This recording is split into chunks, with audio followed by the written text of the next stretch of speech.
chaque chaussure doit aider l'athlète à aller plus loin. Adolphe Dassler.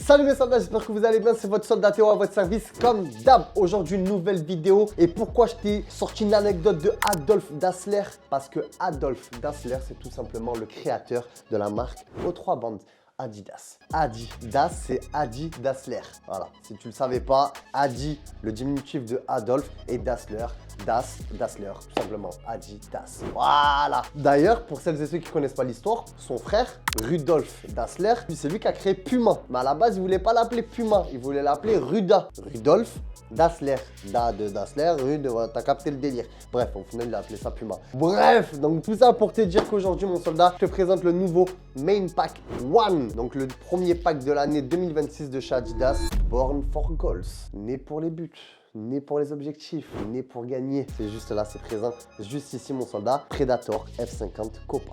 On fait quoi? On commence par laquelle? F50. C'est parti! Alors, qu'est-ce que cette F50 a-t-elle à nous offrir? Tout simplement, hop, olé!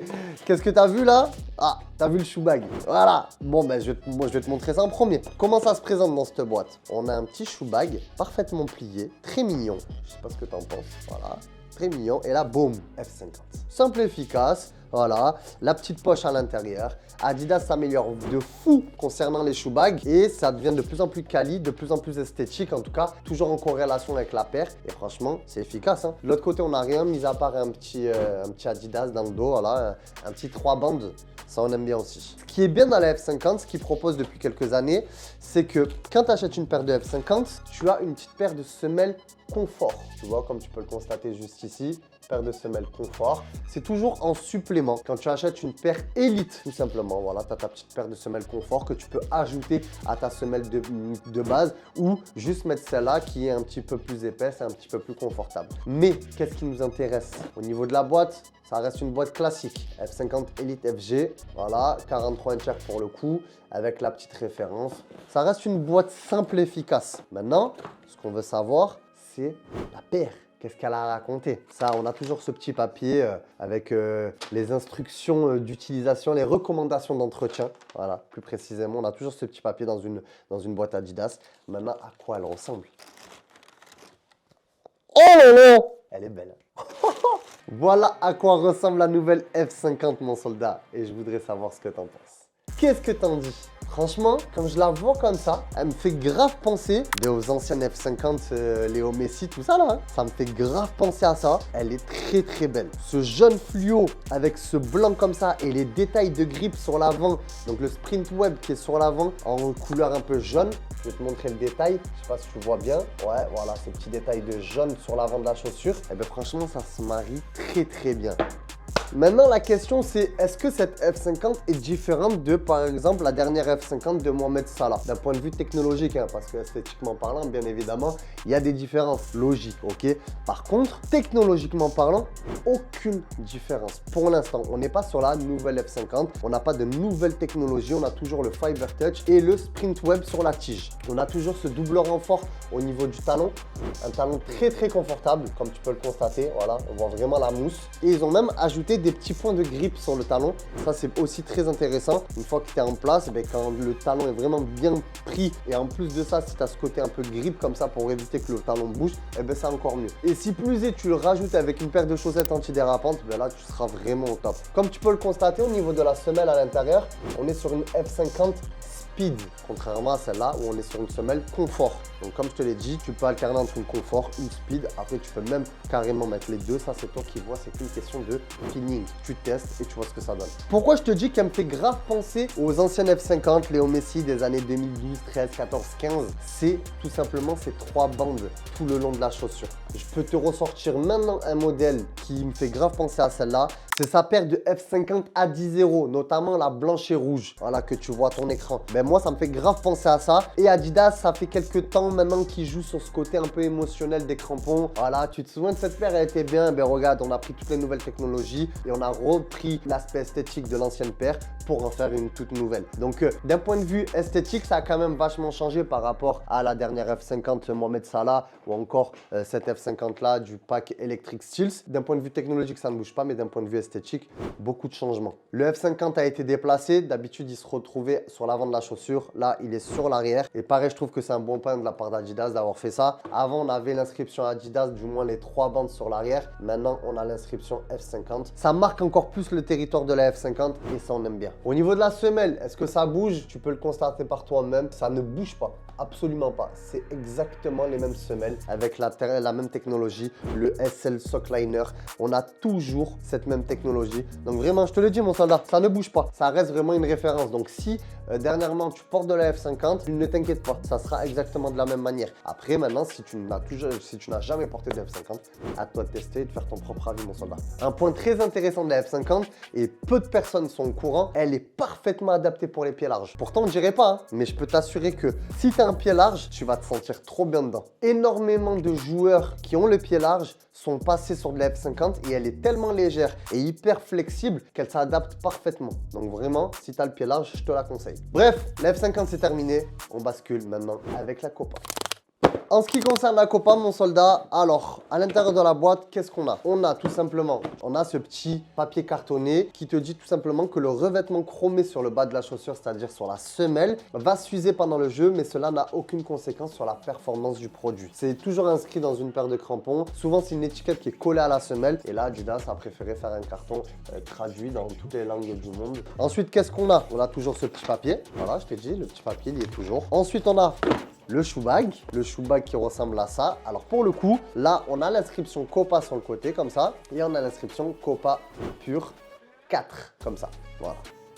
Simple et efficace. Tu vois la couleur du shoe bag, mais c'est exactement la couleur de la Copa. Cependant, la Copa a bien changé. Et franchement, quand tu vois la tête de la Copa, est-ce que ça te dit quelque chose ou pas? Moi, quand je la vois comme ça, le message, il est clair. Moi, le message, je le vois d'une certaine manière. Je te la mets bien et on en parle. Je sais ce que tu es en train de te dire derrière ton écran. Ah, je l'aime bien cette Copa. Elle a un petit truc que les anciennes n'ont pas. Pourquoi? Parce qu'elle ne ressemble pas à une Copa. Elle ressemble à une autre paire. Une paire historique portée par un joueur. Une paire qu'il a portée durant toute sa carrière. Alors là, c'est les meilleurs indices que je puisse te donner. Oui, mon soldat. Cette paire ressemble totalement à une Adipure. L'Adipure de Tony Kroos, par exemple. Quand tu la vois, quand tu vois le détail de la paire, c'est trait sur l'avant de la chaussure, les 3 bandes inter et exter, la semelle, la languette décrochée comme ça. Mon soldat, le message il est clair. Moi je pense qu'il va falloir être prêt à dire au revoir à Copa et peut-être dire bonjour à Adipure. Je te dis ça, je dis rien, mais regarde-moi ça. Quand tu vois le détail de la chaussure, quand tu vois tout le design fait autour de la chaussure,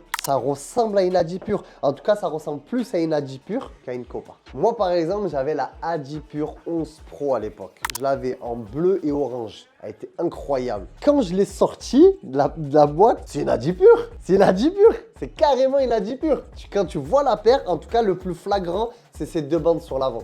Ces 2 bandes sur l'avant, les 3 bandes Adidas et même la languette, le message, il est clair. Moi, en tout cas, je le vois comme une Adipure. Je ne sais pas comment vous la voyez. Elle reste néanmoins très qualitative et très confortable. Regardez, le talon, il a été modifié et encore plus mis en avant. Vous voyez les 2 coussinets sur l'arrière? Ça montre à quel point la paire, elle est confortable. Vraiment, cette paire-là, vraiment pour le coup, on n'est pas sur un cuir. Adidas ne veut plus travailler sur des cuirs animaliers. Donc, du coup, il travaille maintenant sur des cuirs végétaux, des cuirs synthétiques. Regardez-moi ça. Ça a beau être un cuir synthétique et un cuir végétal, c'est d'une qualité.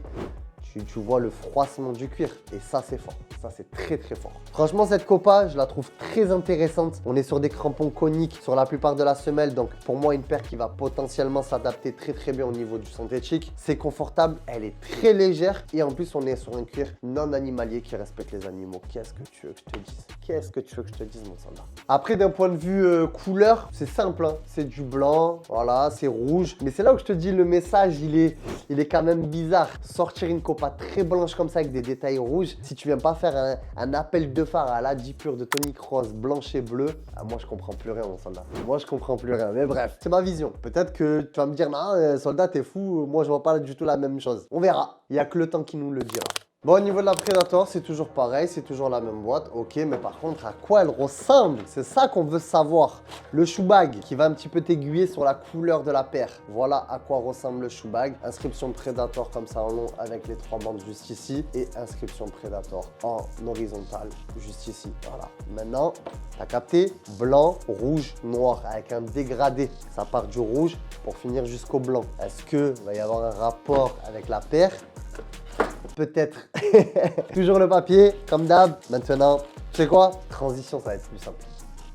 Voilà à quoi ressemble la nouvelle Predator Born for Goals. Qu'est-ce que tu en penses, mon soldat? Qu'est-ce que tu en penses? Comme tu l'as vu, rouge, noir, blanc. Rouge, noir, blanc. Tout simplement. Elle est d'une agressivité. Franchement, il faut dire ce qui est. Je t'ai déjà présenté les caractéristiques de la nouvelle Predator 2026 par le biais de cette magnifique Predator Gunmetal. Très, très sympa. Et du coup, là, c'est la même chose. C'est exactement la même chose. C'est un poil différent de la Predator Unlocked, d'ailleurs, que je t'ai présenté juste avant. Mais elle reste néanmoins hyper agressive. Parce que la Predator avait tendance à être très smooth, très câline. Là, elle est féline. Et ça, on adore. Regarde-moi ces 3 bandes. Je suis vraiment fan. Au début, j'avais un blocage sur les 3 bandes. Et en fait, coup de cœur de malade. Je trouve les 3 bandes de plus en plus belles. Plus je les regarde, plus je les trouve belles.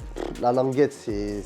Je veux que je te dise, la languette, moi je suis amoureux de ça, tu le sais mon soldat. Je peux pas te dire de mauvais trucs sur ça, la paire est trop belle. Je suis trop amoureux de la Predator pour t'en dire du mal. J'ai été très honnête avec toi quand je te l'ai présenté en te disant voilà ce que j'en pensais réellement, contrairement aux anciennes Predator, où certes pour moi elles avaient un petit peu perdu en confort, etc. Quand tu vois la chaussure, l'esthétisme, tout ça, ça reste quand même une superbe paire et en termes de concurrence, ben pour moi elle est quand même loin devant. Elle coche beaucoup de critères, de la légèreté, du confort, du toucher de balle. C'est vraiment très fort. Je sais pas ce que toi t'en penses. Je te remontre un petit peu le poulet un petit peu plus en détail. Regarde-moi ça mon soldat. Regarde-moi ça. Cette semelle avec cette colonne vertébrale au milieu. Qu'est-ce que tu veux que je te dise? Le grip sur l'avant, ce détail-là qu'il y avait sur de la Predator Mania, etc. Sur l'intérieur de la chaussure, eh bien ça maintenant c'est le grip. C'est tout simplement n'importe quoi, qu'est-ce que tu veux que je te dise? Nano Strike Plus, c'est comme ça qu'ils ont appelé le grip sur l'avant de la chaussure.